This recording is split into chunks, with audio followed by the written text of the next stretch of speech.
चलो तो आज हम बात जो करने वाले हैं किसकी करेंगे, आईवीएफ की बात करेंगे कि आईवीएफ क्या होता है और इसकी जो प्रोसेस रहती है। हम कक्षा जो 8 के अंदर जो जंतुओं में जो जनरल टॉपिक दे रखा है उसको ध्यान में रखते हुए आईवीएफ को देखेंगे कि ये इसकी जो प्रोसेस रहती है वो क्या रहती है। नहीं, 8 के अंदर जो दे रखा है ना, कक्षा 8 के अंदर उसी के अकॉर्डिंग हमारे को पढ़ना है इसको।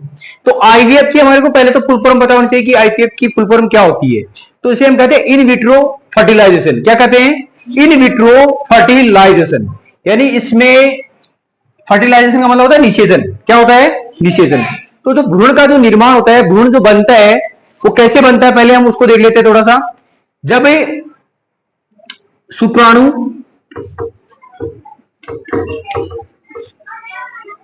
प्लस शुक्राणु यानी जो वसन से शुक्राणु निकलेंगे और अंडाशय से क्या आएगा? अंडाणु आएगा। और जब दोनों ये मिलते हैं, दोनों मिलेंगे तो ये जो हमारा जो इधर का जो पार्ट दे रखा है अंडाशय का, यहां से क्या निकलेगा? अंडाणु निकलेगा। ठीक है, ये अंडाणु निकल करके कहां पर जाएगा? इसी फेलोपियन ट्यूब में जाएगा। फेलोपियन ट्यूब के अंदर आ गया और इधर से क्या आ रहा है? शुक्राणु आ रहा है। क्या आ रहा है? शुक्राणु जब यहां पर क्रॉस होगा दोनों का, तो यहां पर दोनों का क्रॉस होगा। दोनों के क्रॉस होने से किसका निर्माण होगा? युग्मनज का निर्माण होगा। किसका निर्माण होगा? युग्मनज का निर्माण होगा। और ये युग्मनज जो है वो धीरे धीरे यहां से होते हुए कहां पर आ जाएगा? गर्भाशय में आ जाएगा। कहां पर आ जाएगा? गर्भाशय में। और गर्भाशय में आने के पश्चात यहां पर ये जितने भी तो शरीर के अंग होते हैं जैसे आंख, नाक, कान वगैरह, वो कहां पर तैयार होगी? इसकी भ्रूण यानी कि इसकी कहां पर तैयार होगी? गर्भाशय के अंदर तैयार होगी।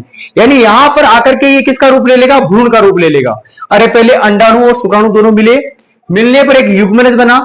युग्मनज से आगे जाकर के ये किसकी प्रोसेस में आ गया? भ्रूण के रूप में आ गया। किसके रूप में आ गया? और भ्रूण के रूप में तैयार होने के पश्चात, ये 9 महीने के पश्चात ये जो है एक जीव के रूप में यानी एक शिशु के रूप में क्या ले लेता है? जन्म ले लेता है। ठीक है, लेकिन ये प्रोसेस तब होती है जब हमारे शरीर में किसी भी प्रकार की कोई समस्या ना हो। लेकिन कई बार दिक्कत हो जाती है, कई बार समस्या हो जाती है, तो उसकी वजह से क्या करवाना पड़ता है? आईवीएफ करवाना पड़ता है। अब आईवीएफ क्या होता है? यानी जो हमारी जो अंडवाहिनी है ये क्या हो जाती है? अवरुद्ध हो जाती है, यानी रुक जाती है। एक तरह से क्या हो जाती है? रुक जाती है। अंडवाहिनी क्या हो जाएगी? रुक जाएगी। तो उसकी वजह से अंडाणु और शुक्राणु का मिलना क्या होगा? बंद हो जाएगा। यानी ये दोनों मिल नहीं पाएंगे। और जब नहीं मिल पाएंगे तो उस स्थिति में क्या किया जाएगा? आईवीएफ किया जाएगा। क्या किया जाएगा? आईवीएफ किया जाएगा। यानी ये दोनों रुक गए, यहां पर दोनों का मिलन नहीं हो रहा, तो फिर क्या करवाएंगे हमें? आईवीएफ। तो आईवीएफ देखो कैसे होता है। तो आईवीएफ जो होता है उसमें क्या किया जाता है? शुक्राणु लिए जाते हैं और क्या लिया जाता है? अंडाणु। शुक्राणु और अंडाणु हमने ले लिए। इसमें जो पहले हमने जो देखा था प्रोसेस वो थी आंतरिक निषेचन। कैसा था? आंतरिक निषेचन। और अभी हम आईवीएफ के माध्यम से जो देख रहे हैं वो होगा बाह्य निषेचन। क्या होगा? बाह्य निषेचन। तो हमने नर के क्या ले लिए? शुक्राणु ले लिए। और मादा के क्या ले लिए? अंडाणु ले लिए। डॉक्टर की सहायता से ये प्रोसेस जो की जाती है, यानी शुक्राणु और वो क्या करेगा? अंडाणु दोनों को लेगा। ठीक है, ले लिए। इनको दोनों को क्या करेगा? एकत्र, इनको दोनों को एक साथ में रखेगा, अंडाणु और शुक्राणु को। जब इन दोनों को एक साथ में रखेगा, कुछ घंटों तक तो इनको रखा जाएगा और फिर उसको लगेगा कि भाई शुक्राणु और अंडाणुओं को दोनों का जब मिलन हमने करवाया है और इनको 1 घंटे या 2 घंटे तक जब हमने इसको रखा है, तो उसके माध्यम से इनका यदि फर्टिलाइजेशन हो जाता है, यानी निषेचन हो जाता है, दोनों का शुक्राणु का और अंडाणुओं का क्या हो जाता है? निषेचन हो जाता है। और यदि युग्मनज का निर्माण हो गया, किसका निर्माण हो गया? युग्मनज का यदि निर्माण हो गया, तो फिर इसमें हम क्या करेंगे? एक लगभग सप्ताह तक, 1 सप्ताह तक इसको क्या रखेंगे? बाहर रखेंगे। क्या रखेंगे? बाहर रखेंगे। 1 सप्ताह तक इसको हम बाहर रखेंगे।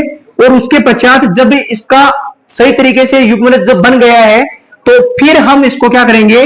महिला के गर्भाशय के अंदर ही इसको क्या कर देंगे? छोड़ देंगे। महिला के गर्भाशय में क्या कर देंगे? छोड़ देंगे। और वहां पर इसका जिस तरीके से आंतरिक निषेचन होता है, वैसे के वैसे ये बाह्य निषेचन है वो भी क्या करेगा? कार्य करेगा। और यह भी है कि भ्रूण के रूप में अपना आकार बदलेगा और शिशु के रूप में क्या ले लेगा? जन्म ले लेगा। अब ये आईवीएफ जो होती है इसको हम बोलते हैं परख नलिका। क्या बोलते हैं? परख नलिका। यानी इस प्रक्रिया द्वारा जो उत्पन्न जो शिशु होता है उसको हम बोलते हैं परख नलिका शिशु, यानी परख नलिका बोल सकते हैं, परख नली शिशु बोल सकते हैं। यानी कौन सी प्रक्रिया के द्वारा, कौन सी प्रक्रिया के द्वारा? आईवीएफ के द्वारा। यदि आईवीएफ के द्वारा शिशु का यदि जन्म हो रहा है तो उसको बोलते हैं हम परख नली शिशु।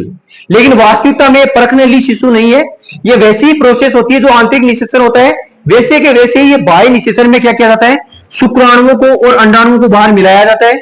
मिलाने के पश्चात उनका दोनों का जब निषेचन होता है तो उससे एक युग्मनज का निर्माण होता है। यदि लगता है दोनों का निषेचन सही तरीके से हो गया है तो उसको 7 दिन तक क्या रखेंगे, बाहर रखेंगे, और उसका बाद में क्या करेंगे, उसको गर्भाशय के अंदर प्रवेश करवा देंगे, मां के गर्भाशय में क्या करवा देंगे, प्रवेश करवा देंगे, और उससे हमारे को एक शिशु की जो प्राप्ति होगी वो सेम वैसी ही होगी जैसे हमने आंतरिक निषेचन देखा, वैसी की वैसी किसमें देखने को मिलेगी, हमारे को बाह्य निषेचन। अर्थात हम बात करें तो आईवीएफ, यानी एक तो लैंगिक जनन होता है और एक क्या होता है, अलैंगिक जनन। लैंगिक जनन हमने जो ये देखा है ये लैंगिक जनन है, जिसमें क्या होता है, नर युग्मक और मादा युग्मक का संलयन होता है। किसका संलयन होता है? नर युग्मक और मादा युग्मक का क्या होता है, संलयन होता है, और उस प्रोसेस से जो भी संतान पैदा होती है उसे हम कहते हैं लैंगिक जनन। क्या कहते हैं? लेकिन एक होता है अलैंगिक जनन। अलैंगिक जनन के अंदर थोड़ा सा अंतर यह है, लैंगिक जनन में आप देखोगे तो काफी भिन्नताएं हमारे को देखने को मिलेगी, यानी अलग अलग भिन्नताएं हमारे को देखने को मिलेगी चेहरे पर, हमारा जो शरीर है उसके अकॉर्डिंग। लेकिन जो अलैंगिक जनन होता है उसमें एक ही जीव होता है। कितना जीव होता है? एक ही जीव होता है, और उसी के अकॉर्डिंग नए जीव की क्या होती है, उत्पत्ति होती है। जैसे हमने बात की इसमें अलैंगिक जनन के अंदर हमारे पास कितनी विधियां, 2 विधियां हैं। और कितनी विधियां हैं? 2 विधियां हैं, जिसमें हमने देखा था एक तो द्विखंडन विधि है और एक क्या मुकुलन विधि है ना। मुकुलन विधि के अंदर हमने चर्चा की थी हाइड्रा की। किसकी चर्चा की थी? हाइड्रा। हाइड्रा एक इस प्रकार की एक संरचना होती है, इस प्रकार की एक संरचना होती है, और ये धीरे धीरे अपना एक आकार बढ़ाता है, बल्ब के आकार का ऐसा इधर हिस्सा निकलता है, धीरे धीरे ये बढ़ता जाता है, और एक बड़ा होकर के ये वापिस कैसा रूप ले लेता है, ऐसा का ऐसा ही रूप ले लेता है। यानी सेम जो ये हाइड्रा था वैसा का वैसा एक नया हाइड्रा और बन जाएगा। यानी इस प्रकार की आकृति का सेम वैसा का वैसा ही वापिस ही ऐसा बन जाएगा, है ना। सेम आकृति रहेगी, इसमें किसी भी प्रकार का कोई परिवर्तन आपको देखने को नहीं मिलेगा। यानी एक ही जनक से दूसरा हाइड्रा हमने देखा। इसी प्रकार यदि द्विखंडन विधि की बात करें तो उसमें जो अमीबा है, अमीबा ने अमीबा की आकृति जैसी इस प्रकार की होती है,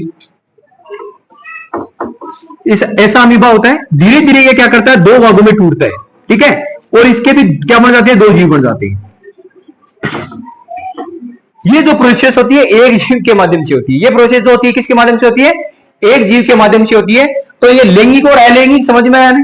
अरे लैंगिक और अलैंगिक समझ में आया। लैंगिक जो जनन होता है वो नर युग्मक और मादा युग्मक का संलयन होता है, और जो अलैंगिक जनन होता है उसमें एक ही जीव होता है। क्या होता है? एक ही जीव होता है। और आईवीएफ की फुल फॉर्म क्या बताया मैंने, इन विट्रो फर्टिलाइजेशन।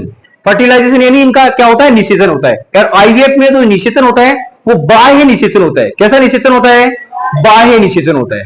ठीक है ना, समझ में आया क्या? चलो